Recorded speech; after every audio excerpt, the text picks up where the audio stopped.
Bem-vinda, bem-vindo, bem-vinde a mais um Fórum Sindical, um programa da revista Fórum em parceria com os sindicatos petroleiros norte-fluminense. E hoje a gente tem o prazer de ter o coordenador geral do NF aqui na nossa bancada, o Teseu Bezerra. Quer participar mais do programa, então vai ser bem bacana. Hoje ele estreia, né? O Tadeu ficou aqui com a gente um tempo, o Teseu agora quer participar mais. Já vou começar com um convite para vocês. Na quinta-feira que vem, hoje a gente tem Marcos Coimbra, hoje a gente vai analisar as pesquisas, porque essa semana, né, foi uma loucura. Por que o Bolsonaro cresceu? Será que cresceu tanto assim? Primeiro turno subiu no telhado, né? Será que o Lula, assim, está correndo risco? Tem gente, tem tese para tudo quanto é lado, né? Por que se deu essa movimentação e se ela é expressiva ou não, a gente vai discutir isso aqui. Mas semana que vem, a gente vai começar uma pauta aqui que eu acho bem bacana, gente, porque para além da campanha eleitoral, das pesquisas eleitorais, a gente precisa pensar na nossa pauta, na pauta da classe trabalhadora, né? No que a gente quer depois de eleger Lula. Então, a gente vai começar a fazer alguns programas para discutir projeto nacional.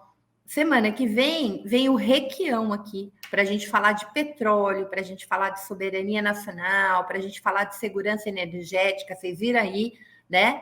O conflito na Rússia vai mexer na economia global, China envolvida, enfim. Então, a gente vai começar a discutir, né, projeto nacional aqui. Então, depois do carnaval, não perca um Requião aqui com a gente.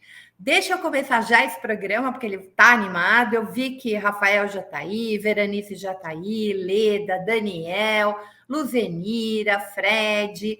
Moçada que estava aqui, estava uma audiência incrível. Vamos continuar, porque o programa continua bacana. Agora a gente vai falar da nossa realidade, da nossa guerra particular, que é contra o fascismo, né, para eleger aí um governo democrático. Então a gente tem muita coisa para falar. E é bom a gente entender o que está acontecendo para a gente atuar melhor, né, na disputa de um projeto político democrático.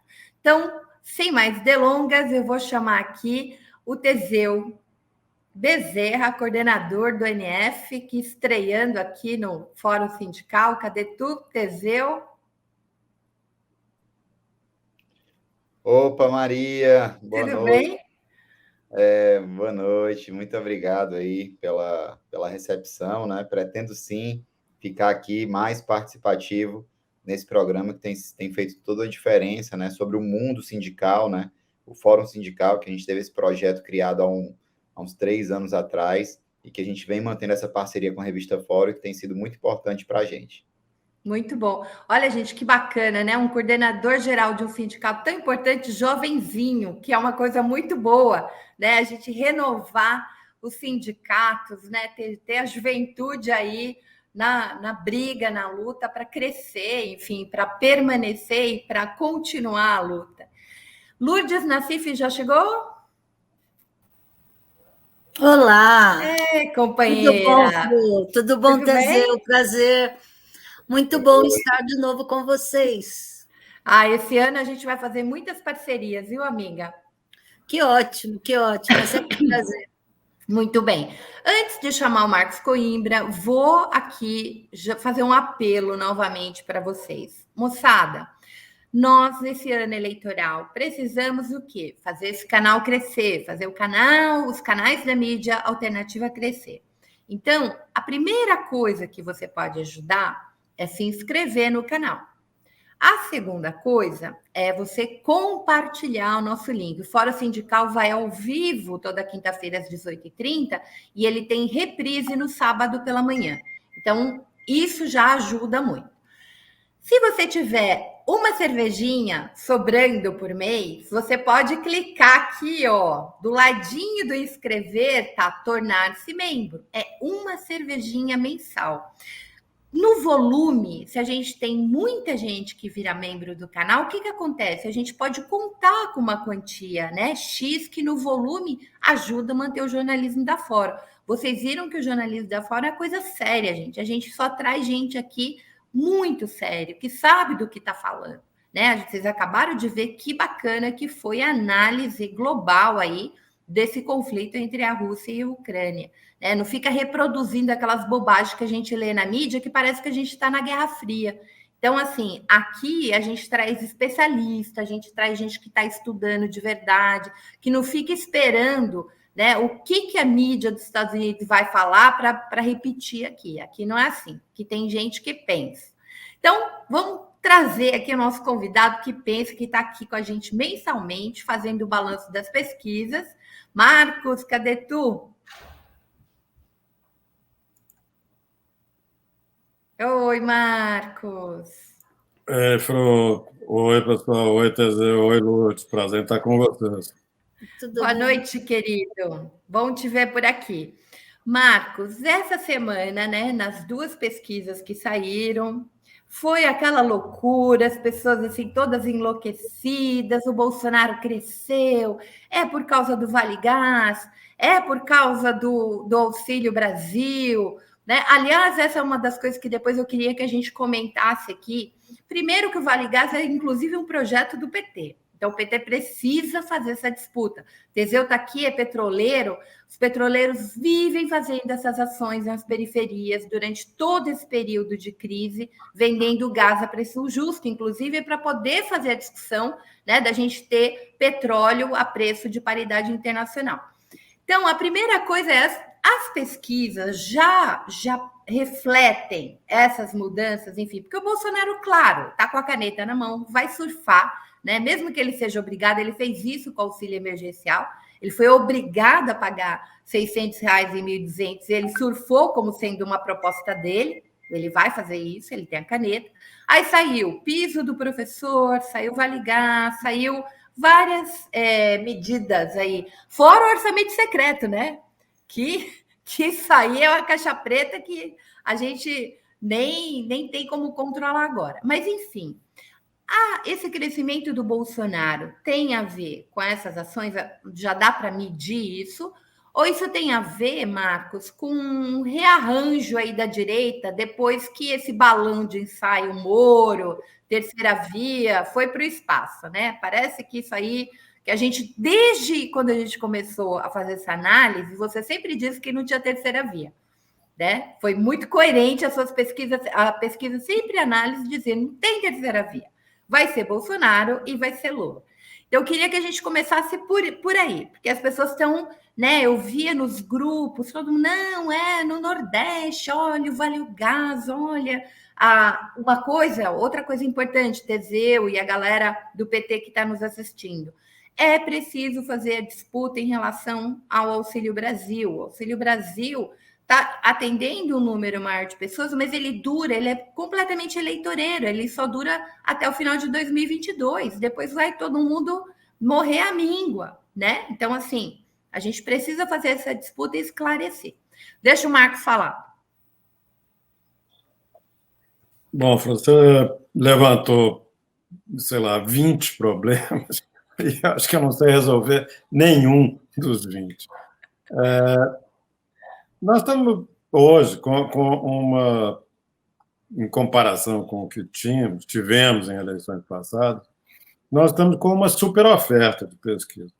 Superoferta entendida como uma grande quantidade de pesquisas de institutos que quase ninguém conhece, de atuação exclusivamente regional, mas que de repente começou a se tornar responsável por pesquisa nacional.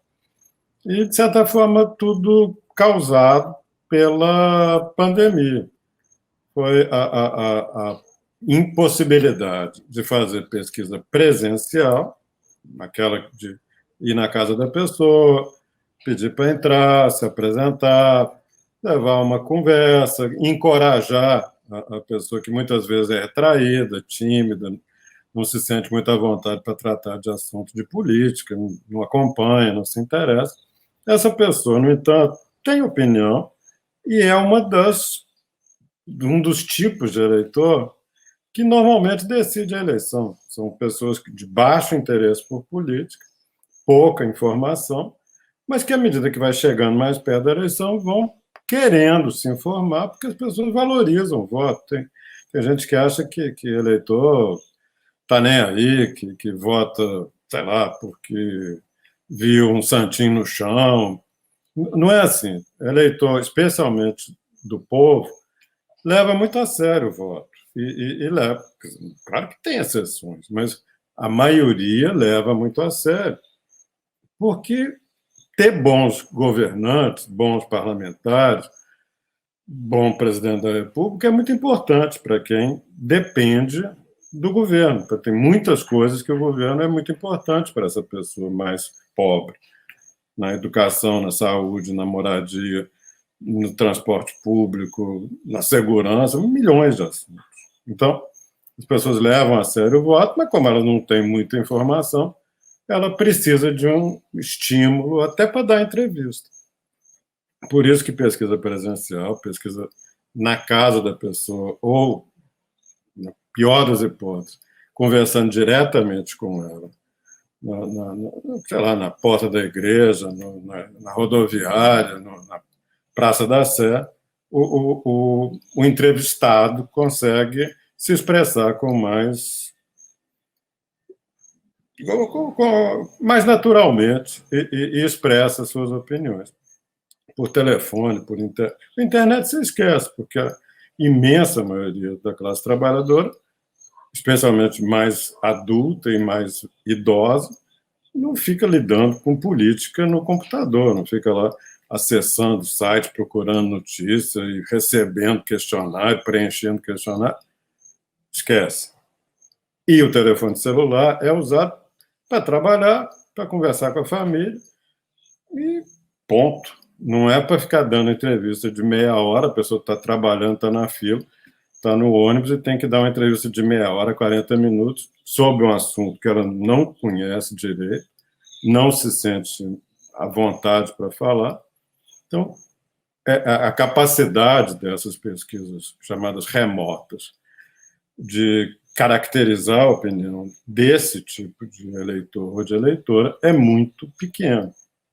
Elas funcionam mal. Elas podem dar certo nos Estados Unidos, onde a pessoa escolhe se registrar para votar e preenche uma ficha com a qual você pode chegar, fazer uma amostra de todo mundo que é do Partido Democrata, que mora numa determinada cidade, numa determinada região do país.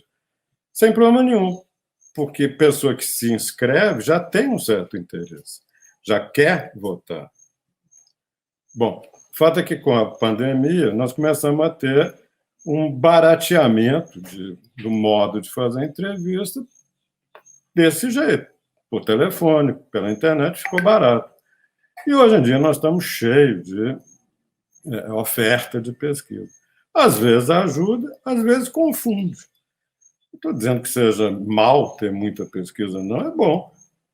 Mas é mal se ela é mal explicada, mal entendida pelas pessoas. E é importante, e agora que a gente tem essa super oferta, 3, 4 pesquisas nacionais num período curto, uma semana, você estava falando agora há pouco, essa semana já teve 2, nós estamos ainda na quinta-feira, quem sabe, até domingo ainda deve ter mais 2, então é 1, 2, 3, 4 por semana. Então, vamos olhar com calma, vamos olhar sem assim, achar que o mundo acaba quando sai uma pesquisa ruim, ou então você solta foguete quando sai uma pesquisa boa. Não é esse o modo de relacionar com pesquisa, especialmente nessas condições, em que tem muita pesquisa, algumas de pequena, vamos dizer, baixa informação. Então, eu não estou questionando, estou dizendo que nós não sabemos direito. Conhecemos esses institutos, essas pessoas. Anteontem saiu uma pesquisa aí completamente sem pé nem cabeça, em comparação com todas as outras, em que o Bolsonaro está na frente do Lula. Praticamente, essa pesquisa, na minha opinião, acho que tá ligada ao Pactual, não está? Parece que ela foi feita sob encomenda, né? Assim, com os clientes do banco, para poder ser usado na campanha, nessas campanhas fake news aí do Bolsonaro, porque ela é completamente díspare do restante Então, vamos tratar essas coisas estranhas como coisas estranhas, ao invés de ficar nos tentando entender o que aconteceu, por que não é.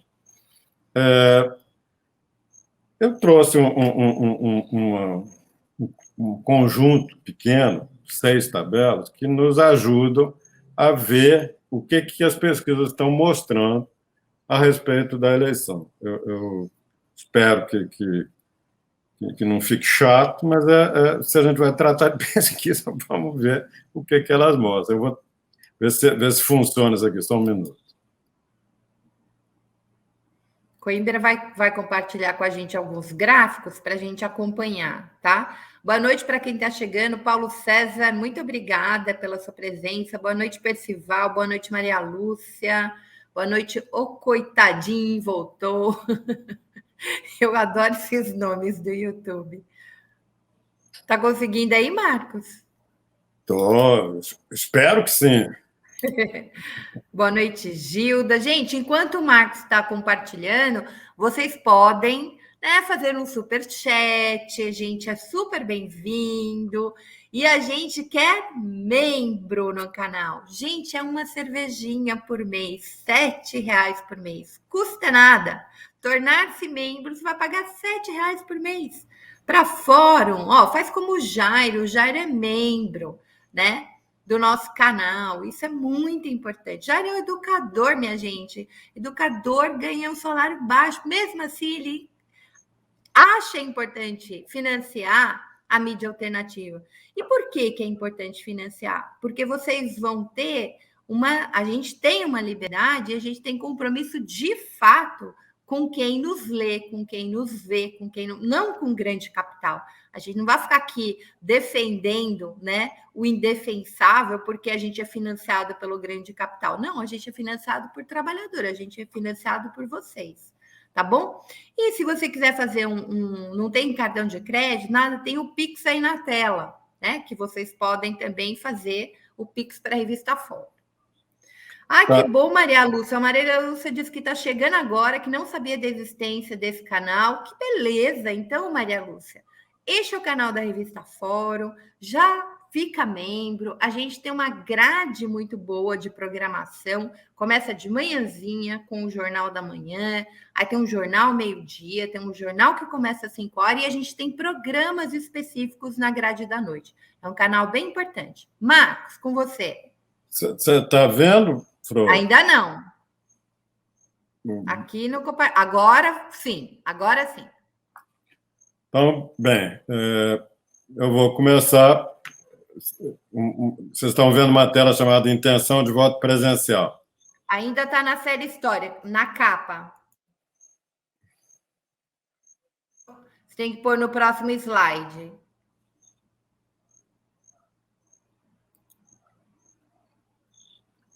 Do ladinho aqui, do ladinho à esquerda, no próximo, clica no próximo slide que ele vai sair da capa.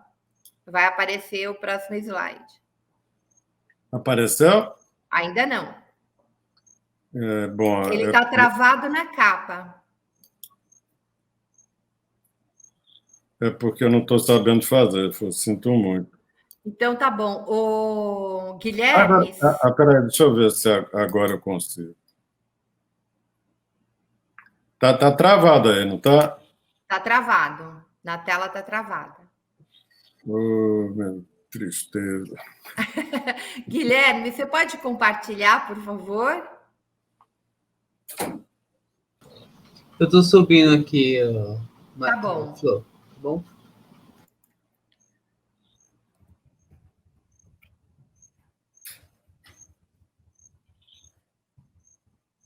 Ah, bom. Então agora deu certo, né? Agora está todo mundo vendo essa intenção de voto presencial. Tá? Sim. Bom, essa primeira tela nos mostra como que está a intenção de voto mês a mês, desde maio do ano passado, que foi quando começaram as pesquisas presenciais, aquelas que vai na casa da pessoa, que pega ela um local de fluxo, etc. Como é que foi a intenção de voto? Na média das pesquisas presenciais, mês a mês. E qual que é a primeira coisa que chama atenção aqui? Lula tinha, em maio de 2021, 44%. E se você olhar quanto que ele tem agora, no final de fevereiro de 2022, ele tem 45%. Bolsonaro tinha 23% em maio do ano passado. Hoje, ele tem 23%, na média das pesquisas presenciais. Todas as pesquisas feitas presencialmente, em cada mês, deu esse resultado médio. Isso não é o resultado do Instituto A, B ou C, é a média das pesquisas presenciais realizadas em todos esses meses que estão aqui. Então, em fevereiro de 2022, Lula tem 45% na média das pesquisas feitas presencialmente. E Bolsonaro tem 23%. Marcos, só me esclarece uma coisa para as pessoas também. Este é aquele que as pessoas recebem um cartãozinho dizendo o nome do candidato, não é o espontâneo, né? Não. Esse é o estimulado. Tá bom. Esse é o estimulado porque ele é o que fica mais igual, permite a melhor comparabilidade no tempo. Porque o voto espontâneo varia em função do momento da campanha, vai aumentando a informação, as pessoas vão tendo mais noção de quem são os candidatos, a tendência é que o voto espontâneo vá subindo. Agora, esse estimulado não muda tanto assim ao longo do tempo, porque você já dá a informação para a pessoa de quem são os candidatos, pelo menos os que estão sendo falados em cada momento. O que isso está mostrando aqui? Um enorme favoritismo do Lula na eleição, estável. Não tem afunda, sobe, estranha, fica bom, fica ruim. Não, é estável. Porque Lula é uma pessoa extremamente conhecida, extremamente bem avaliada, as pessoas gostam, por experiência própria, ou por ouvir dizer, dos governos dele, gostam dele como pessoa humana, acham uma pessoa simpática, cordial, preocupada com ela, que tem boas ideias, conversa bem, elas gostam do Lula, conhecem e gostam, tanto no plano objetivo como no plano subjetivo. E isso não muda. Lula já foi acusado de 300 mil coisas, não tem acusação nova contra ele, portanto, não tem grande surpresa em ele estar nessa tendência sólida, estável, de grande favoritismo. Do outro lado, o senhor Jair Bolsonaro é quase que o inverso do Lula. Sujeito mal querido, sujeito que a grande maioria das pessoas não aprova como presidente da República, critica milhões de coisas que ele fez, faz e fará. Então, é quase que o inverso. Um tem muito apoio, o outro tem bem menos. Um tem uma imagem muito boa, tem uma imagem muito ruim, mas isso não muda tanto. Essa coisa de auxílio emergencial, dar dinheiro, deixa de dar dinheiro. O melhor resultado que o Bolsonaro teve na vida foi um crescimento de 5 pontos entre março de 2020 e dezembro de 2020, em pesquisa telefônica feita pelo Datafolha. Na época não dava para fazer pesquisa presencial. Então, ele cresceu 5 pontos depois de gastar 300 bilhões de reais. O auxílio emergencial, sei lá como é que chamava, em 2020, de transferência direta para as famílias de baixa renda, foi de mais de 300 bilhões de reais naquele ano, entre março e o final do ano. O efeito na popularidade do Bolsonaro, medida em pesquisa remota, por telefone, foi 5 pontos de crescimento. Muito pouco, né? Muito pouco. Pouco para tanto dinheiro. E 6 meses depois, Fro, aquele gigantesco programa de transferência de renda, que não foi nem criação do Bolsonaro, foi criação da oposição no Congresso, que permitiu as pessoas enfrentar a pandemia. Não estou criticando aquele programa, não. Estou só dizendo que ele trouxe para o Bolsonaro um ganho muito modesto e que se desfez rapidamente, porque em maio do ano seguinte, nós acabamos de ver como é que estava a intenção de voto nele em comparação com o Lula em maio de 2021, portanto, 6 meses depois do último mês do Auxílio Brasil gordo de 2020, Bolsonaro já estava com a metade do Lula. Então, Bolsonaro é um cidadão, é um personagem em que não adianta botar muito dinheiro, porque não muda o modo como ele é e, portanto, o modo como ele é percebido. Não dá para inventar um bom presidente em cima desse material. Não dá para inventar um sujeito capaz de se preocupar com as pessoas quando ele dá sinais diários de que está pouco se lixando para os outros. Marcos, posso entrar um pouquinho aqui? Claro. Nós temos esse perfil que você colocou do Bolsonaro. Ele, com 300 bilhões, ele conseguiu só 5 pontos e perdeu em seguida.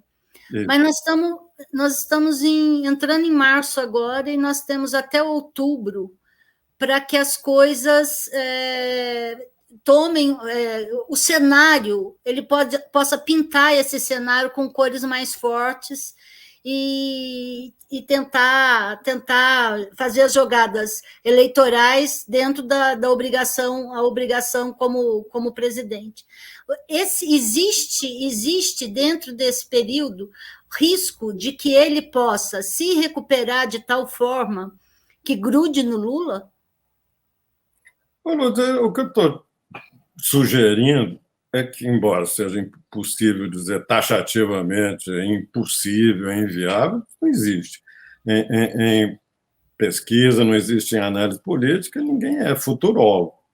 Mas o que nós temos é o conhecimento que adquirimos ao longo desses 3 anos de quem é esse cara, de como é que ele se relaciona com as pessoas, o que a grande maioria da população pensa do tal do Bolsonaro.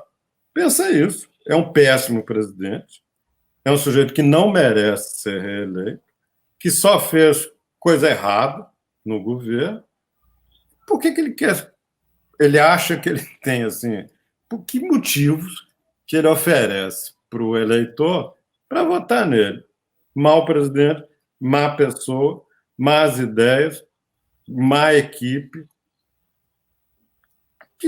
Quem que vai dizer assim, não, pois é, mas o que eu quero é isso, eu quero um presidente ruim, eu quero um presidente burro, eu quero um presidente que faz educação. Não é por aí. Ele pode fazer como ele fez para ganhar do Haddad. Atacar com mentira, fazer campanha negativa, acusar sem fundamento. Isso tudo ele pode tentar, mas ele também tem que considerar que as pessoas vão se vacinando com relação a isso. E dessa vez o adversário é Lula, né, gente? Não é o Haddad, né? Então, o adversário é Lula e é onde eu insisto com uma pergunta, me perdoa, mas eu preciso fazer essa pergunta para quem entende do métier, porque a gente está o tempo todo buscando, né? O antilulismo, o antipetismo ainda são muito fortes. Foi muito bem trabalhado isso nesses 10 anos e ainda é muito forte. Então, por mais que o eleitor se lembre da época de como era a sua vida com Lula, ele ainda está sob essa pressão. Essa pressão não diminuiu, não está mais tendo em alguns setores. Ela pode estar ofuscada, mas ela não caiu, ela não quebrou. Diante disso, não existe o fantasma do voto envergonhado, não pode rondar e se transforme a terceira via para concorrer com Lula um segundo turno, por exemplo, porque nós já passamos por isso antes. Existe o voto envergonhado, e o voto envergonhado é a pior praga que pode existir numa democracia, porque ela te tira completamente do chão. Não existe essa possibilidade. E ele, às vezes, não aparece na pesquisa, né? Mas eu queria que além dessa resposta que você desse para a Lu, você, pelo que você mostrou no gráfico, o Lula, o PT sempre teve um piso, né? O PT sempre tem em torno de 30% a 35%. É o piso do PT, é o piso. O Lula já está com um piso maior aí. E a direita do Brasil também ela é muito consolidada. Ela sempre esteve ali entre os seus 20%. Essa eleição, a novidade é se teria ou não teria a tal da terceira via que a mídia tanto tentou construir. E, pelo visto, até agora, a gente está vendo que não vai ser assim. Vai ser polarizado. Ainda não colou. Não colou, e eu acho que não cola, porque nós eles já estamos em março. Não, mas eles fizeram muito balão de ensaio, né? É Moro, quem mais que eles colocaram, gente? O Ciro que está... Já teve 20.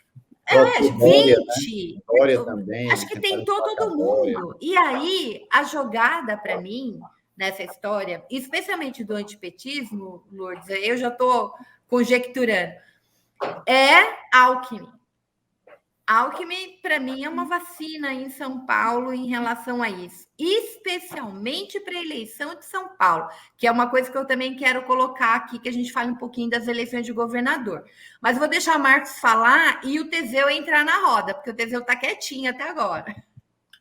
Não, mas eu queria mostrar a próxima tela, que nos ajuda nessa discussão de pesquisa presencial, pesquisa remota. Guilherme, põe a próxima aí, então. A próxima passa mais... Essa é presencial ou remoto? A próxima, essa.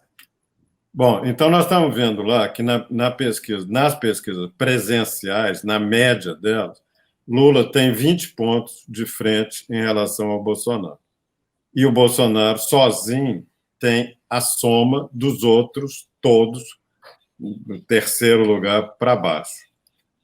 Nas pesquisas remotas, essas feitas por telefone ou pela internet, o quadro é completamente diferente. Uhum. Foi quase idêntico em dezembro, como vocês podem ver aqui.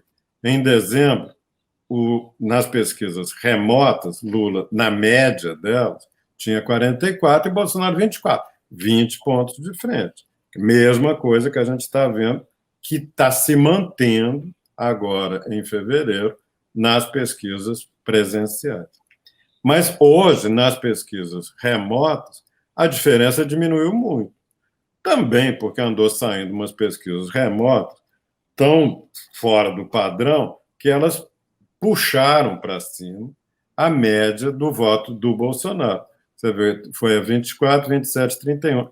Então, existe, numa certa parcela da opinião pública, que não é no povo, uma melhora do Bolsonaro. Em grande parte, porque, como vocês podem ver nessa linha cor de laranja, os outros nomes estão caindo. Os outros nomes da direita. Então, o que está acontecendo nesse tipo de pesquisa que retrata melhor o que as classes médias pensam e as presenciais retratam melhor o que todo mundo pensa, porque inclui o eleitor popular. Então, há uma tendência do Bolsonaro melhorar em função da queda dos outros nomes da direita, a começar pelo senhor Sérgio Moro, que foi quem tinha dado um sinal de que poderia atrair o voto da classe média direitista brasileira, que não é uma parte pequena da classe média brasileira, que é conservadora, que vota em candidato de direita, nunca, lá no passado remoto, havia um eleitor de classe média, universitário, petista, mas isso, com o passar do tempo, foi ficando cada vez menos importante na composição do eleitorado que se identifica com o PT. Em outras palavras, a sensação de uma eleição que está apertando vem de pesquisas que não pegam direito o que o eleitor popular pensa. Então, eu não vou te dizer, Lourdes, que você pode dormir tranquilo. O que eu posso te dizer é que o Lula é muito forte, muito favorito nesta eleição. Agora, o fato dele ter 40% não tem absolutamente nada de estranho. Desde 2002, a primeira eleição que ele ganhou, que nessa altura da eleição ele tem 40%. Teve em 2002, teve em 2006, teve em 2010, se ele tivesse querido disputar aquela eleição, o tal terceiro mandato, a Câmara estava pronta para abrir a hipótese dele disputar o terceiro mandato. Nas pesquisas feitas em 2010, antes da decisão de que a Dilma que seria candidata do PT, houve pesquisa feita pelo Datafolha com o Lula como candidato. Sabe quanto que ele tinha? 45%. Em 2014, quando a Dilma disputou a reeleição, muita gente achava que o Lula era um candidato com mais chance de ganhar a eleição do que a própria Dilma. Sabe quanto que ele tinha em 2014? 45%. E sabe quanto que ele tinha em 2018 preso? 40%. Faltando 40 dias para a eleição, Bolsonaro tinha 18% e ele tinha 40%. Então, Lula tem 40%. Existe um pedaço grande da sociedade brasileira que gosta dele, por boas, mas por razões que cada um sabe qual é. Você pode achar que é gente que foi, sei lá, dirigida para gostar dele, é gente que escolheu com toda, vamos dizer assim, sensibilidade. O fato é que ele tem. Então, ele sempre foi, ele é favorito em todas as eleições, desde 2002, as que ele ganhou, as que ele não quis disputar e aquelas em que ele foi preso. Não foi antipetismo que derrotou o PT em 2018, não. Foi golpe militar, golpe judicial, influência dos meios de comunicação altamente deletéria. É assim que se criou um antipetismo. Antipetismo não é um fenômeno... O trabalho da mídia, né, Marcos? Desde 2005, você vê, a gente fala do antipetismo, mas se a gente lembrar, o que foi o mensalão em 2005? Era uma coisa impensável se esse antipetismo fosse tão forte como se diz, que Lula fosse eleito em 2006, gente. 2006 ele foi reeleito. Eu vou deixar o Teseu falar. A Cris, a cor laranja, são os outros. O Ciro, aquela senadora lá da Covid, Tebet, eu nunca lembro o nome dela. São os outros. Tá? E o Moro, ele pôs em azulzinho aí, que é para a gente ver que esse balão de saio do Moro, esse marreco de Maringá, o lugar dele vai ser a cadeia. E não vai precisar usar das artimanhas dele de ter um juiz ladrão para condená-lo, vai ser com provas. Teseu, entra na roda. Não, é isso. Eu como boa noite aí mais uma vez a todos, né? Eu sou extremamente disciplinado, então eu estou acostumado a me passarem a palavra para eu poder falar, né? Então, até para cobrar dos meus pares, eu tenho que fazer o mesmo. Mas, assim, está sendo muito, muito legal, né? Assim, esse bate-papo. E para mim, a gente vê que o Lula, a impressão que dá é que ele chegou já no topo. Para o primeiro turno, no cenário em que ele estava extremamente bem avaliado, ele estava nesse topo no primeiro turno. Então, a sociedade brasileira, ela ou vai ter que escolher, né, como a gente fala, a barbárie, mesmo sendo contra o Lula, ou tendo qualquer objeção com o Lula, ou vai votar no Lula. Então, vai ser uma escolha que a sociedade brasileira vai ter que fazer. E para o segundo turno, apesar do cenário ser sempre favorito, né, também segundo as pesquisas ao Lula, a gente percebe que não existe o risco, né? O risco ele está aí. A facada aconteceu dias antes da eleição, né? E aí a facada ela serviu não só para o Bolsonaro se vitimizar, mas também como ela serviu para ele não ir a debate, foi a desculpa ideal para ele não participar de debates, de conversas. Então, a população ela votou no Bolsonaro sem saber quem de fato era o Bolsonaro, sem saber o que ele pensava de propostas. E a gente tem a influência das redes. Aí onde eu queria chegar para fazer uma pergunta para o Coimbra, né? Para o Marcos, que essa influência das redes a gente percebe que com todo o esforço que o GGN faz, que a revista Fórum faz, que o Brasil 247 faz, e a mídia ninja, enfim, todo o esforço que é feito pela esquerda, a gente não conseguiu ainda ter um nível de organização mínimo para bater a direita nas redes sociais. Para bater, porque os caras eles montaram uma estrutura de verdade. E aí o TSE, na última eleição, fez aquele corpo mole, o TSE contribuiu e muito para que o Bolsonaro fosse eleito, porque eles sabiam que existia o gabinete do ódio, eles sabiam quem eram as figuras que alimentavam aquilo tudo, e mesmo assim o TSE ele fez aquele corpo mole. Claro que Bolsonaro botou ódio no coração de um monte de ministro, não só do TSE, do STF, do STJ, enfim. Ele botou um monte de ódio no coração desses ministros, né? Alexandre Moraes é que eu diga.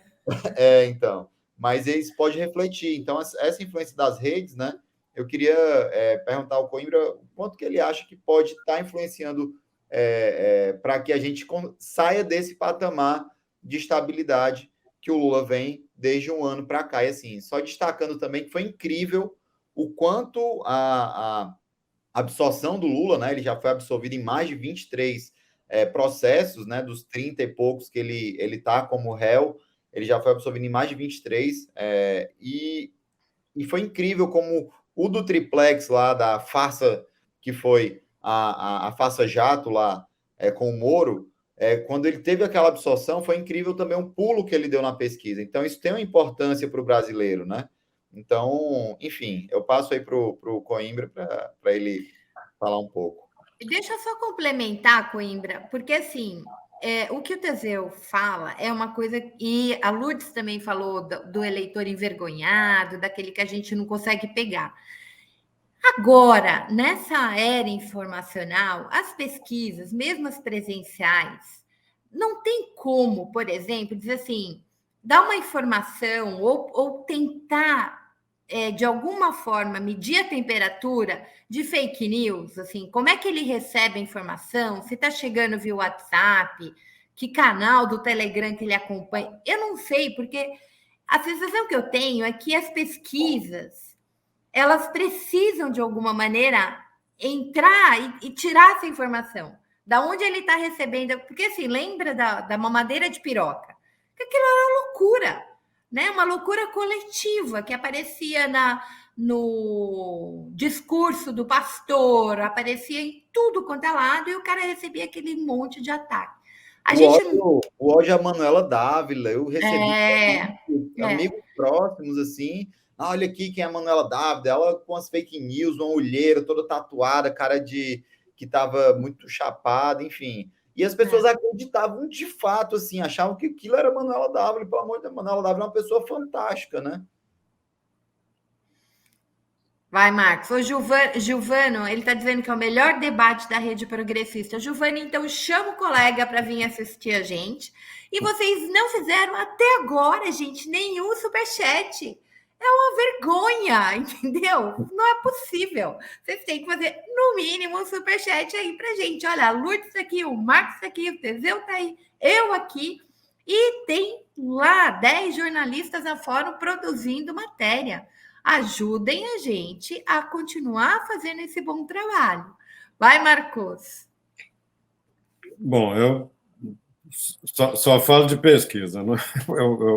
E é com base em pesquisa que dá para dizer o seguinte: internet, política na internet, assuntos de informação, troca de ideia, mensagem, participação em grupos que têm a ver com assunto político, isso é pouco menos de 20% da população.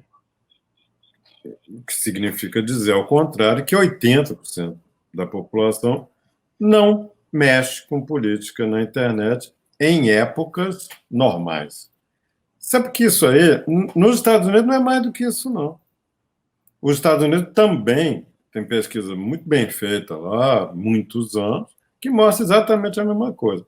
Acompanha a política, se liga nesse assunto, fica trocando ideias, mensagens, informações, procura notícias. Nos Estados Unidos, na casa de 15%. No Brasil, mais perto de 20%, por conta do WhatsApp. Que, como todo mundo tem, é fácil chegar a alguma coisa e isso aumenta, em relação aos Estados Unidos, a proporção de pessoas que acompanham a política nas redes sociais. Nós estamos falando de hoje, nós estamos em final de fevereiro. À medida que vamos chegando perto da eleição, isso começa a aumentar. E quando chega em, sei lá, agosto, de 20 que eu estou falando, vai para 60. E quando chega na reta final da eleição, é quase 100%. Todo mundo recebe, retransmite, se procura, é procurado por informações a respeito de política. Então, hoje, é mais ou menos secundário. Lembrando que as mídias sociais de mais conteúdo de informação, como, por exemplo, Twitter, são de pequeníssima expressão no Brasil.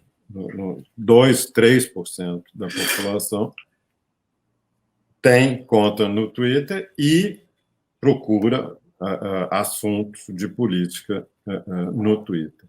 Então, a tendência é que vá aumentando, mas, por enquanto, é pouco importante. Uma das razões dessa estabilidade que a gente estava vendo lá é o baixo interesse. No conjunto da população, quase 50% diz que se interessa pouco ou nunca com assuntos políticos, o que significa dizer metade. E tem mais 30% que diz assim, de vez em quando eu me interesso por esse assunto. Sobra 20%. E entre pessoas mais pobres, essas proporções todas ficam piores. Desinteresse entre pessoas de renda baixa vai para 60 e poucos por cento. Interesse alto e contínuo por questões políticas na classe trabalhadora é pouco mais que 10%.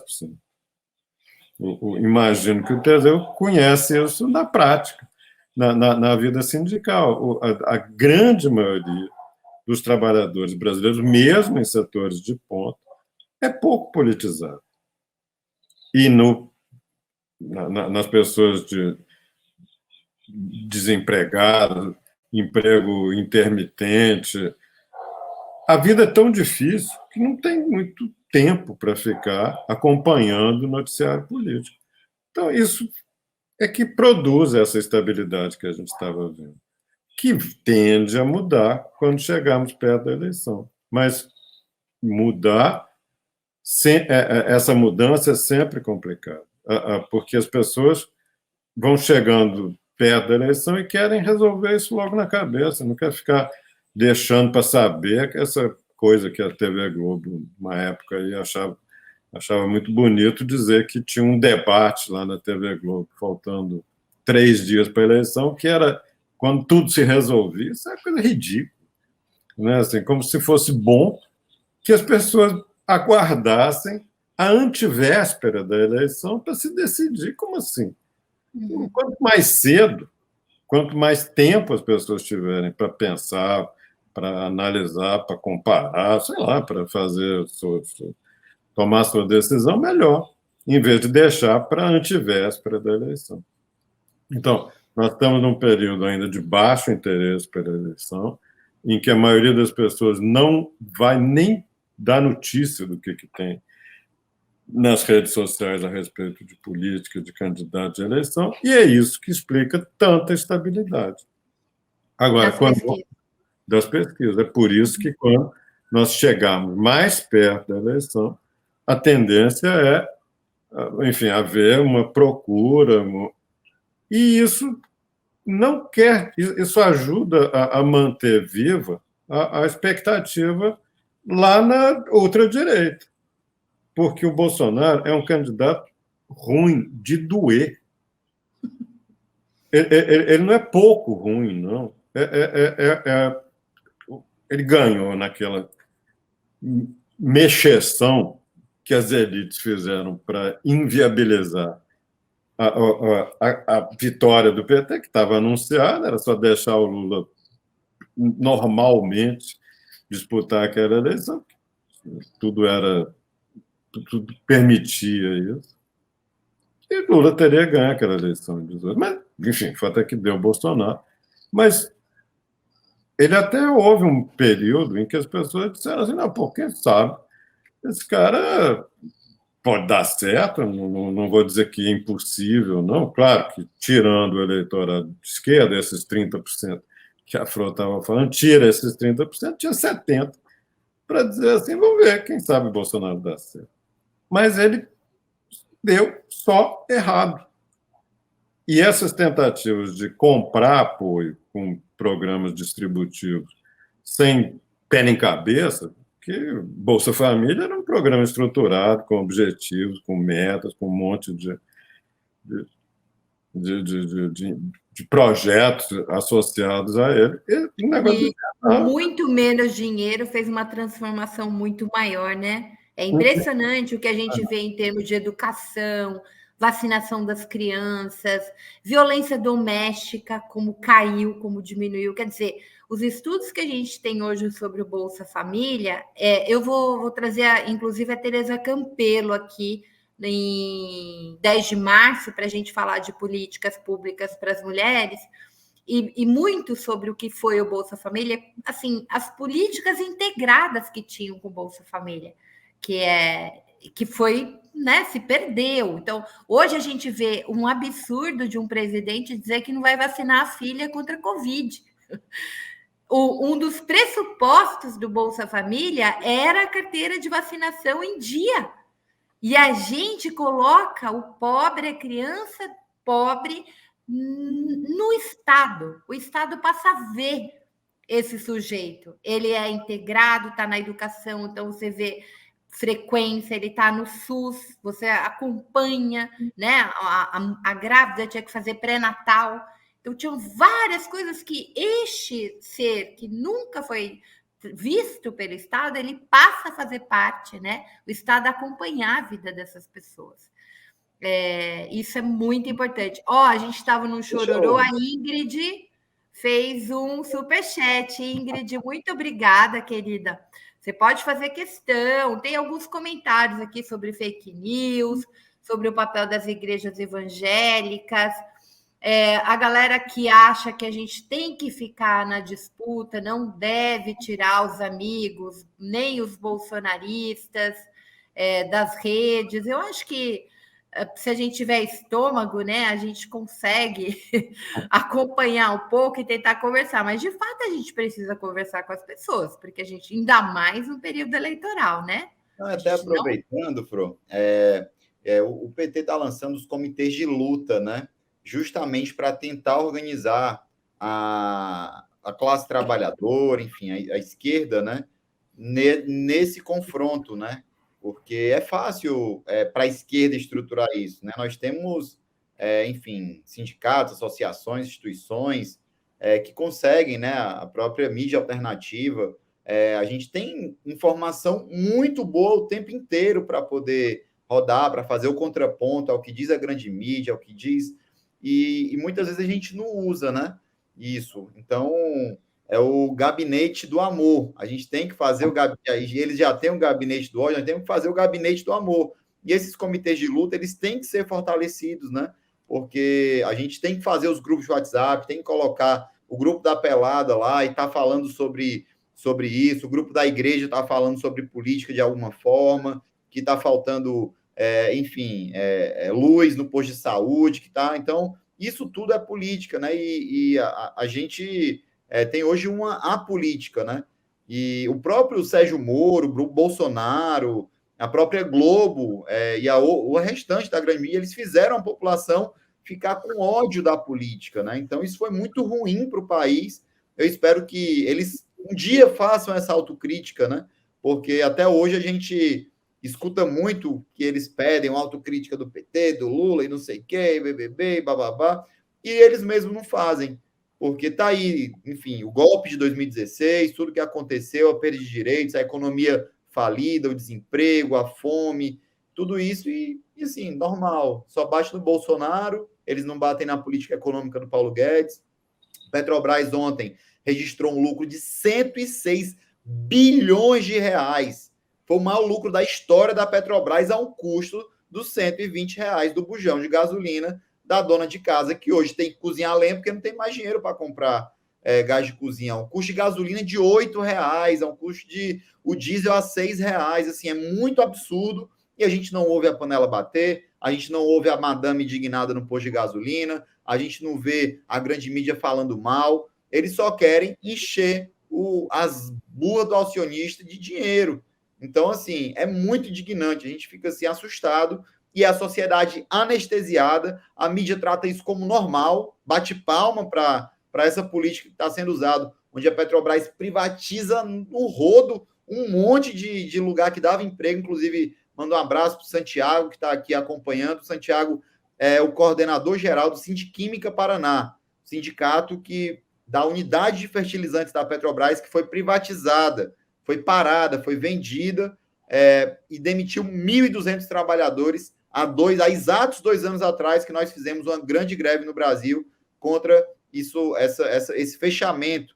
E hoje eu tive num evento aqui, né? Eu moro em Campos, pessoal, no norte do estado do Rio, né? Eu sou coordenador geral do Sindipetro NF, aqui na Bacia de Campos, né? A famosa Bacia de Campos, que por muito tempo foi a grande produtora de petróleo do Brasil, hoje é a segunda maior produtora de petróleo, com o prefeito aqui é o filho do Garotinho, né? Então, Vladimir Garotinho. E no evento que foi chamado pelo presidente da Assembleia Legislativa, André Siciliano, estava aqui os prefeitos da região e falando, e veio um cara do Ministério da Agricultura falar que a gente precisava abrir uma fábrica de fertilizantes aqui na região, porque estava faltando fertilizantes. Então, enfim, na minha hora de falar, foi depois dele, né? Não sei se o senhor sabe aí, eu sei que o Brasil é grande, né? Mas vocês têm uma fábrica fechada de fertilizantes da Petrobras. 3 fábricas de fertilizante prontas para operar. É só contratar o pessoal e botar para. E simplesmente eles fazem cara de paisagem, acham que, não, é normal, é isso. Então, assim, é isso. A gente tem que fazer o gabinete do amor para espalhar essas informações. Eu acho que vai ser um grande diferencial. E, enfim, aí eu queria fazer uma pergunta que eu quero ouvir isso. O Ciro e o Moro são 2 cachorros mortos? A forma pejorativa, mas são 2 que estão fora do cenário político em relação à corrida presidencial? De novo, tem um componente de coisa inesperada que toda eleição pode ter. Esta está sendo uma eleição muito previsível. Lula voltou, reassumiu o tamanho histórico dele. Ao longo desses meses, ele não fez nada que afastasse o eleitor da intenção de voto nele, pelo contrário. Bolsonaro andou deslizando para baixo no final do ano passado. Quando chegou este ano, pegou o dinheiro de todos nós aqui tem 4 pessoas que ajudaram indiretamente o Bolsonaro, porque ele pegou o dinheiro nosso, dos nossos impostos, para ele usar para a campanha dele. Como é um sujeito completamente sem pudor, sem nenhum freio para fazer manipulação de recursos, manipulação de poder público, manipulação de força armada, para ele está tudo beleza. Como ele não tem compromisso com nada, ele pode fazer tudo. Inclusive botando sigilo de 100 anos, né? Pois é. Então, coisas como essa, o Bolsonaro fez, faz e fará. A dúvida é se terá o impacto que ele, a turma dele, espera. Pelo que a gente viu nos últimos 3 anos, a chance de que elas produzam resultados favoráveis para ele é muito pequena, porque ele é um cara ruim para caramba. Mas sempre tem outras coisas que eles podem fazer. Os milicos não estão assim prontos para, pelo menos diz o Bolsonaro, que eles estão prontos para melar o jogo se precisar. Tem alguma coisa que pode se fazer outra vez aquela articulação de direita que foi feita em 2018, que deu na eleição dele, juntar TV Globo com Fiesp, com milico, com corporações do setor público, com um bispo picareta, juntou isso tudo para derrotar o Fernando Haddad, que era um candidato muito mais frágil do que Lula. Isso vai acontecer outra vez? É questionável. A desmoralização que o governo do Bolsonaro, as coisas que ele fala, as coisas que ele faz, ele desmoralizou esse pessoal que botou a cara para fora para eleger. Então, tudo isso aponta para o favoritismo de Lula. Quer dizer que Lula já ganhou a eleição? Claro que não. Claro que não. E quanto menos ele próprio raciocinar assim, o PT raciocinar assim, e pessoas como nós, que estamos do lado dele, raciocinamos que não está ganho, não está vencida a eleição, melhor. Sim, porque Lula não precisa só de ganhar. Pode parecer pouco dizer assim, só de ganhar. Não, ganhar é uma coisa da maior importância, porque é o jeito do Brasil sair desse lodaçal, sei lá, desse atoleiro em que nos metemos com esse cara no governo e a turma de picaretas e pilantras que ele levou para o governo. Então, nós temos que sair desse atoleiro e todo mundo tem que levar muito a sério o tamanho do problema que o presidente Lula, se Deus quiser, vencendo a eleição no dia 1º de janeiro de 2023, é um problema de um tamanho que nós não conhecemos, porque as transições foram feitas de maneira razoavelmente civilizada. As transições democráticas, claro. O Sarney foi um presidente com muitas coisas, mas ele não deixou uma bandalheira como essa que o Bolsonaro vai deixar, e assim sucessivamente. Então, Lula precisa ganhar bem e precisa ganhar convencendo as pessoas. Então, o trabalho da esquerda hoje não é propriamente, não é só derrotar o Bolsonaro, é permitir que Lula tenha uma vitória que convença, que motive as pessoas, para que não diga assim no dia 1º de janeiro, bom, o Lula ganhou a eleição, vamos ver o que vai acontecer, eu não boto fé nesse cara, não, ele foi acusado de corrupção. Isso não resolve o problema do Brasil. O problema do Brasil é muito mais fundo do que isso, e quanto melhor, mais convencida tiver a população de que é para votar no Lula, melhor. E portanto, o trabalho dele, do partido e dos simpatizantes, dos militantes, não é só sentar e esperar o Bolsonaro se esborrachar. Porque alguma coisa é certa. A tendência do Bolsonaro é se esborrachar porque ele é um idiota. E mostra isso todo santo dia. Os picaretas do Congresso, que apoiam ele da boca para fora, à medida que for chegando perto da eleição, quero ver o que vai sobrar desse centrão do lado dele. os milicos perderam a moral, porque eles acharam que iam dar as cartas de novo, que iam fazer um governo de, sei lá, das conversas deles.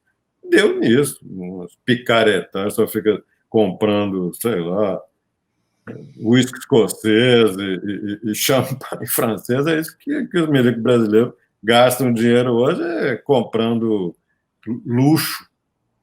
Então, portanto, não é para ficar achando que está tudo resolvido, é para fazer o maior esforço possível para que Lula tenha uma grande vitória.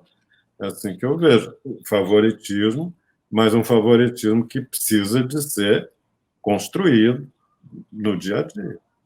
Lourdes. Eu fiquei tão enlevada agora com o Marcos Coimbra que eu até esqueci que a gente fala tchau aqui, falando os finalmente. Realmente isso, eu acho que é essa fala final do Marcos que é o que me deixa tão advogado do diabo, fazendo perguntas sempre, voto envergonhada, isso e aquilo.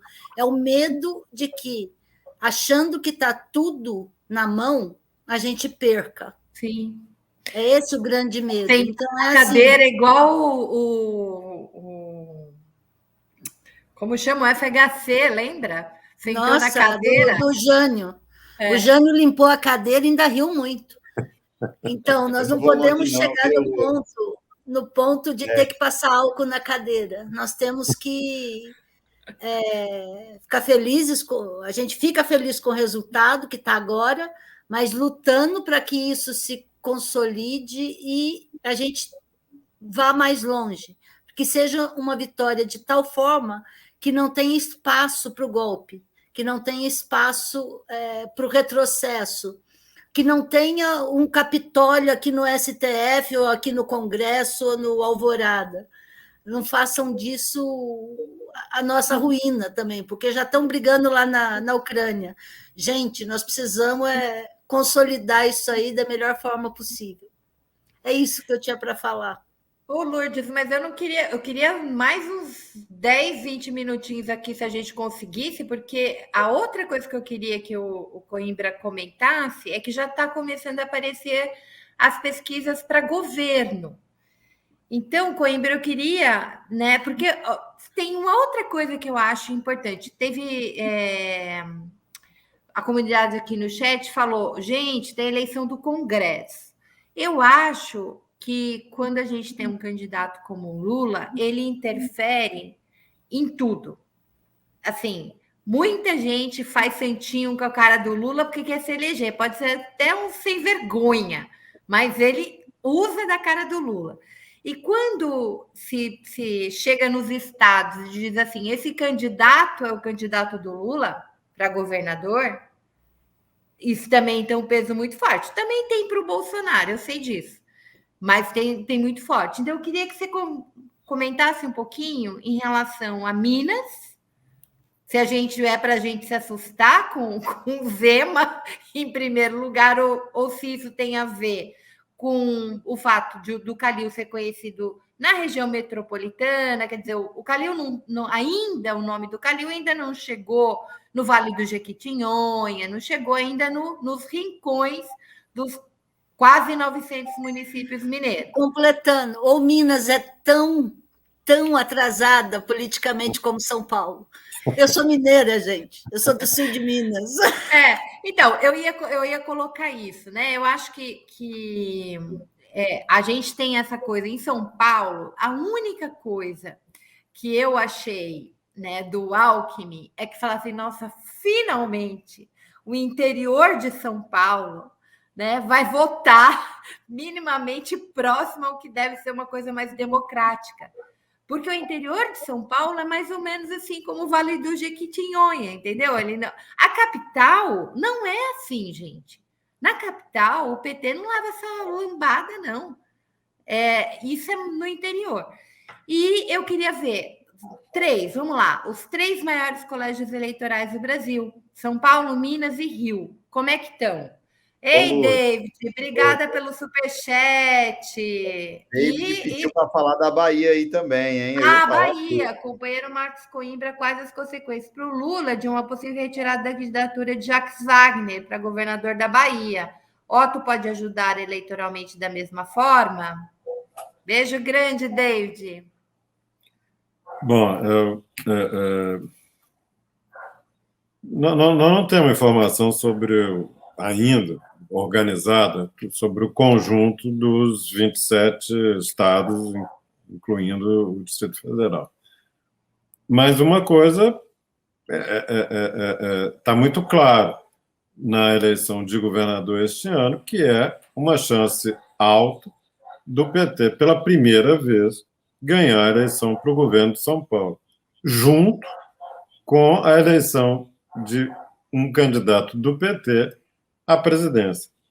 Então, pela primeira vez, podemos ter este ano um presidente da República, voltar a ter um presidente da República do PT e, pela primeira vez, um governador do PT. Essa chance, claro que é parte do cálculo político do partido e do Lula, que levou a essa aproximação, essa ideia de uma composição de chapa presidencial com o Alckmin, que estava na frente nas pesquisas para o governo de São Paulo, e com a saída dele e com o apoio dele, transformou o Fernando Haddad no favorito.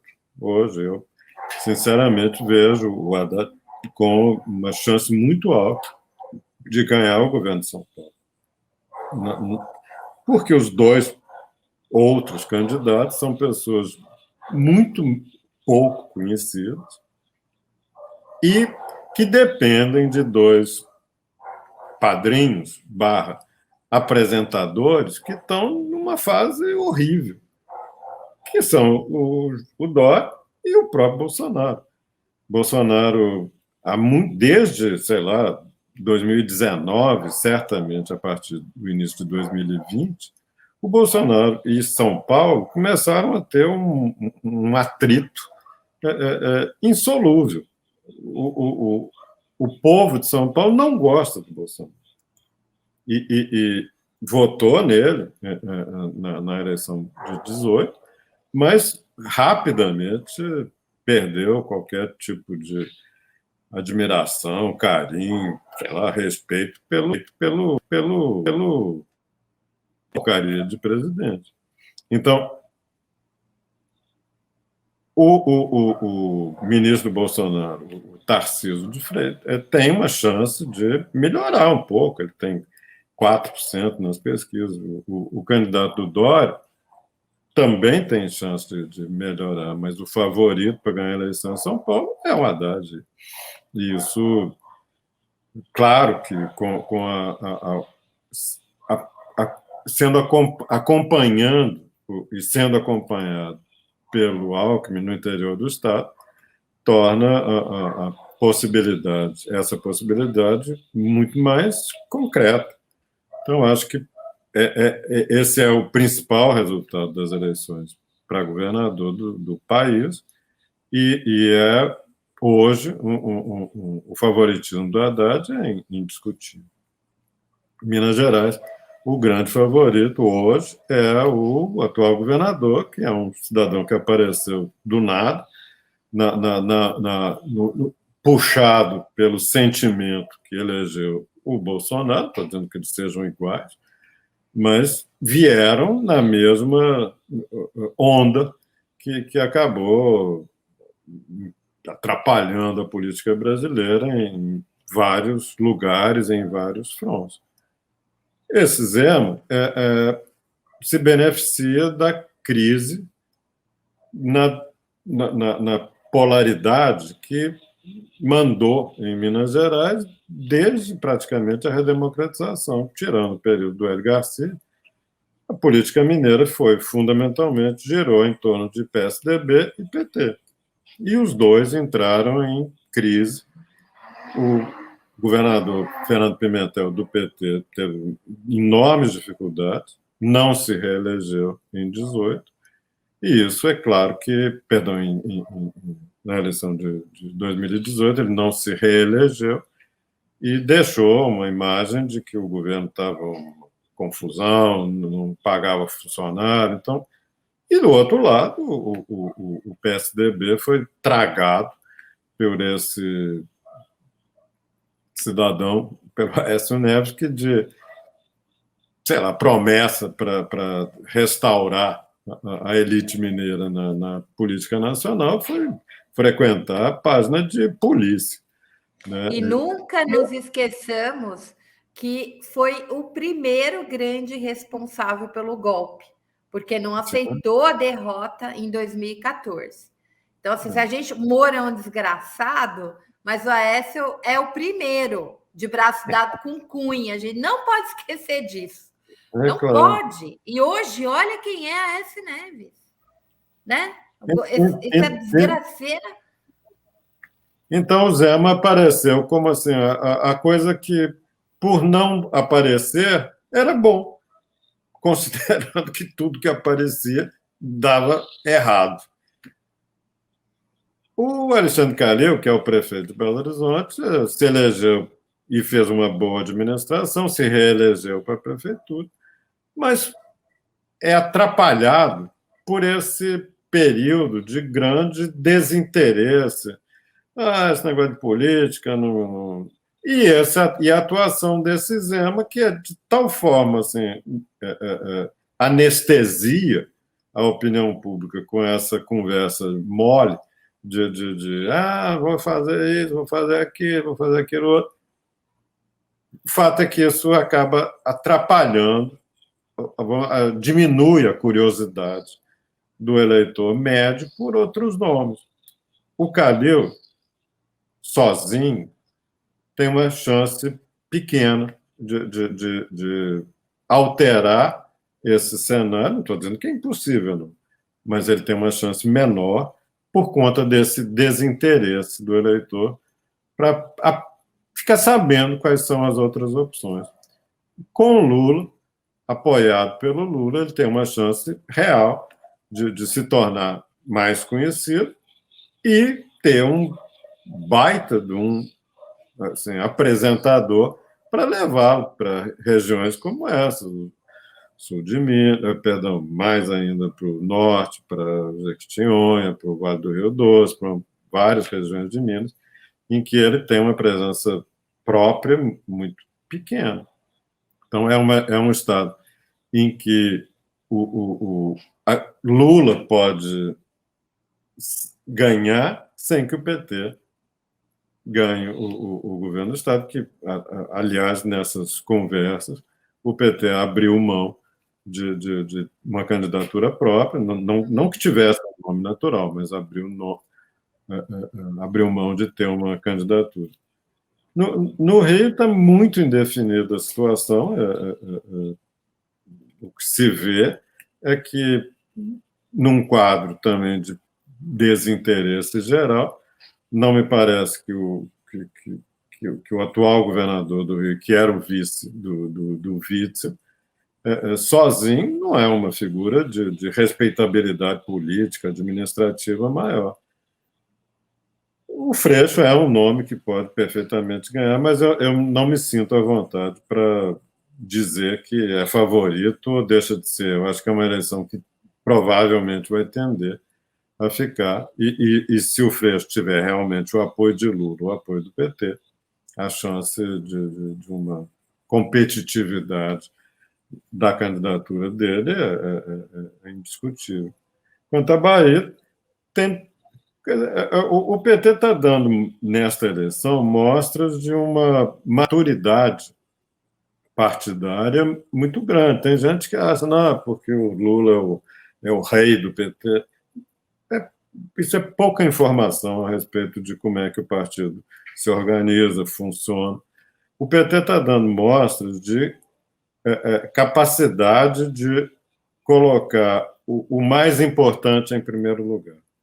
E não tem dúvida que o mais importante, como essa conversa que a gente estava tendo, é tirar esse cara da presidência da República, acabar com essa agenda criminosa que eles estão carregando no Brasil e nos fazer voltar para, sei lá, a convivência das nações, né? Assim, respeitabilidade, carinho da opinião pública internacional. Não, o Brasil é um país legal, vamos passar férias lá, vamos, sei lá, vamos à praia, vamos curtir as coisas boas do Brasil. Mas isso ficou impossível com essas milico de fantoche, com essas conversas de anti-gay, anti-mulher, anti-negro, anti-índio, anti-tudo, anti-vacina. Os caras só sabem ser contra.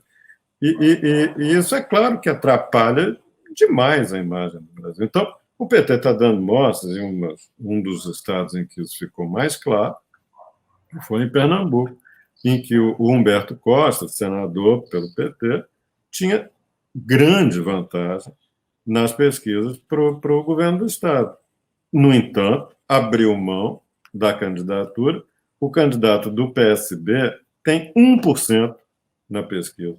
Ele tinha 40%. Foi uma troca feita em nome de um projeto, do projeto nacional. O PT abriu mão, e o Humberto, pessoalmente, abriu mão de uma chance grande de ganhar o governo do Estado dele, que é um sonho de todo político, poder chegar ao governo do seu Estado. Pois bem, o Humberto Costa abriu mão desse pleito, dessa candidatura, em nome do projeto maior. A mesma coisa pode acontecer na Bahia. O Jacques Wagner demonstrou ao longo das últimas 4 eleições estaduais que sabe ganhar a eleição, que consegue ganhar a eleição na Bahia. E o ACMzinho tem consciência disso. Abrir mão para o Otto Alencar é uma sinalização também muito positiva para o PSD, que dificilmente apoiará formalmente a candidatura do Lula no primeiro turno, mas é uma parte do projeto de governo que Lula tem para implantar a partir do dia 1º de janeiro. Então, é isso. Eu acho que nos outros estados do Nordeste, a chance do PT tem possibilidade de ganhar em todos os estados, a esquerda, não necessariamente só o PT. Então, nós podemos terminar esse ciclo eleitoral, do ponto de vista do PT, com um resultado extraordinário, que é o governo de São Paulo, repete, na maior parte dos estados do Nordeste, a boa performance, e tem ainda a chance de eleger aliados do presidente em Minas e no Rio de Janeiro. Então, se isso tudo acontecer, é assim, a tal da, sei lá, ouro no veludo. Quer dizer, ganha o governo e forma uma base de apoio nos grandes estados. Para o terceiro turno, né? Para o terceiro turno, porque o Brasil tem terceiro turno, a gente sabe disso. Não basta ganhar os 2 turnos, tem que ganhar o terceiro. O David está dizendo o seguinte: para quem não sabe, gente, o David é o coordenador-geral da FUP. Na Bahia, risco grande de nós perdermos a eleição para o ACM Neto, caso Wagner não seja o candidato a governador. Ô, David, mas o Otto Alencar nasceu ligado ao carlismo. Tudo bem que ele teve um papel muitíssimo importante aí na CPI, mas ele faz parte dessa elite aí do carlismo. Então, eu acho que mais para frente, como o Coimbra vai vir aqui todo mês, e a gente vai todo mês fazer análise disso, mais para frente eu quero saber, porque ainda não perguntei isso, eu quero saber, principalmente do jovem, como é que tá essas alianças, como é que o jovem vê isso, porque o jovem tem essa coisa da militância, da empolgação. Como é que ele está encarando essas alianças aí? Mas não vai dar para esse programa, a gente vai deixar para o próximo. E eu queria saber dessa média móvel, na verdade, já estou antecipando o que a gente vai falar, a gente vai discutir muito o governo, mas eu queria saber se essa eleição, isso eu acho que você já pode falar agora, essa eleição tem mais cara de 1989 ou de 2002?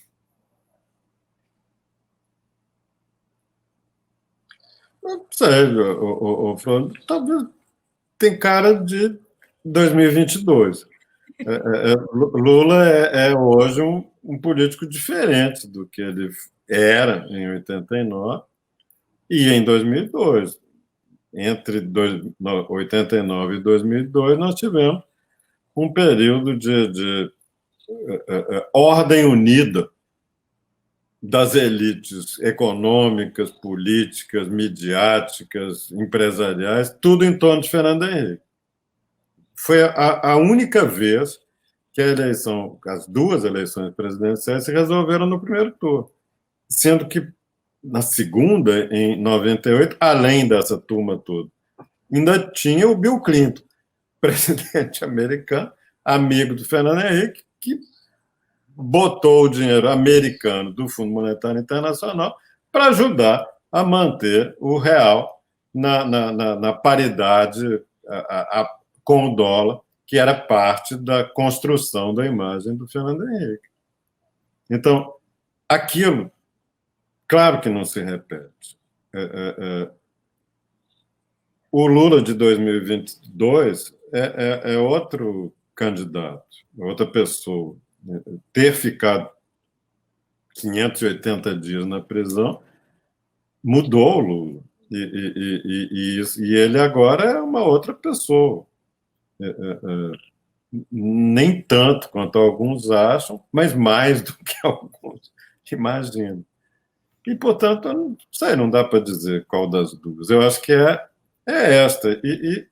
E do outro lado da mesa, nós temos um estafermo, algo que nunca apareceu no primeiro plano da política brasileira. Sempre teve lá um prefeito escalafobético numa cidade, sempre teve um candidato meio pitoresco ao governo em algum lugar.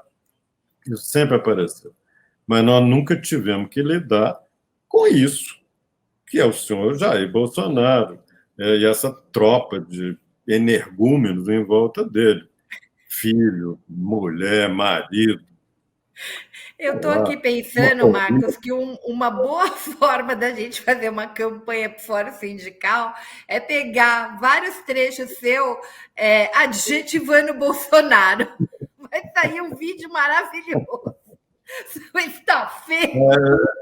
Eu tenho que me controlar, mas é porque é difícil. Realmente, quando você, até ir lá puxar o saco do Putin, na hora mais errada do mundo, o cara conseguiu inventar. É difícil imaginar um sujeito tão incapaz. Rapaz, mas para quem acaba com a Terceira Guerra Mundial, assim, de repente, né? A capacidade o cara é muito assim, se ele ficasse quieto, acho que ele não piorava tanta situação, né? Porque, por exemplo, a gente podia ser modelo no mundo para vacina. Bolsonaro podia ter saído ganhando com isso, minha gente.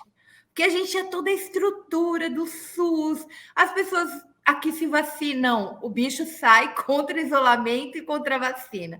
Aí vai para a Rússia dizendo que acabou com a Terceira Guerra Mundial, o cara sai e começa a guerra. Que só rindo mesmo. Gente, eu queria agradecer a Maria Lúcia, a Sênio Pereira pelo superchat, muito obrigada, querida. A Veranice Ferreira pelo super sticker. E, gente, vocês precisam fazer essas questões, né? Fazem o David, que hoje estava assim, super com bolso, você tirou o escorpião do bolso e soltou 2 superchats para gente. Então, assim, mas não tivemos nenhum membro, e isso é muito triste, porque membro a gente conta, né? Conta com aquele din-din todo mês, e isso é muito importante para manter a mídia alternativa. Então, gente, o Gabinete do Abonner é bem legal, mas sustentar, né, os debates que a gente faz aqui também é muito importante. É preciso ter uma mídia combativa, né, que fale a verdade, que conversa com vocês, que traz informação. Ó, eu no começo da semana falei com o Marcos Coelho, falei, o povo tá todo doido, achando que Bolsonaro, que a boca do jacaré fechou, e o Coimbra ri. Por quê? Porque ele vem aqui com conhecimento, ele viu a média móvel, gente, ele trabalhou isso, é um dos maiores especialistas no assunto. Então, a gente está falando com quem entende a coisa. E óbvio, a gente está falando, toda vez que a gente fala com Coimbra, a gente está falando em cima de um fato. Qual é o fato? As pesquisas. Como elas estão sendo feitas? Então, é um dado. E outra coisa, pesquisa mede a temperatura do momento. Por que a gente vai falar com Coimbra todo mês até a eleição? Exatamente por isso. Que a gente vai estar analisando e acompanhando, né, ao longo desse processo. Então, por isso, vocês devem prestigiar nossos canais, né? Por isso, vocês devem se tornar membro, pela qualidade da informação que chega aqui. Então, eu gostaria de agradecer. Lourdes, dá uma boa noite para todo mundo. Teseu e Coimbra, que a gente chegou, está todo mundo rindo aqui, né? Gostou da gente? Que bom! Então, volte sempre. Volte sempre. Coloque aí para os amigos. Tragam gente para cá. A gente quer fazer esse canal crescer, ganhar bastante relevância. Né? Nosso objetivo aqui na disputa da coisa. Teseu, dá uma boa noite. Lourdes, dá uma boa noite. Marcos Coimbra, dá uma boa noite. Pessoal, obrigado, Coimbra, Fro, Lourdes. Foi muito bom estar com vocês. Eu vou participar mais agora, iniciativa nossa, do nosso sindicato, né? É dinheiro nosso da categoria que ajuda aqui a manter esse canal tão importante, que é o Fórum Sindical. Então, só tenho a agradecer a todos vocês da revista Fórum e, enfim, hoje a Lourdes, né, como entrevistador, o Coimbra como entrevistado. Um beijo para vocês todos, um beijo para o David, que esteve aí, meu coordenador da minha federação. Então, a gente está junto aí na luta. Muito bom, eu já tinha feito até discurso de despedida, que eu distraí aqui, mas acontece, reafirmo tudo e muito bom estar com vocês, obrigada pela oportunidade novamente, Fro. Marcos Coimbra, obrigada, porque é sempre uma aula as suas entrevistas, é muito bom, a gente aprende muito, muito obrigada. E Teseu, prazer, e também estamos juntos na luta. Obrigada, gente. Pessoal, foi muito bom estar aqui com você. Um abraço grande, Lourdes, Teseu, e para a Fro, todas as boas palavras com que ela me brinda quando eu venho aqui, eu fico assim, com vontade de voltar. Eba! E a gente com vontade de receber. Beijo a todos, boa noite, obrigada pela audiência. Tchau, tchau.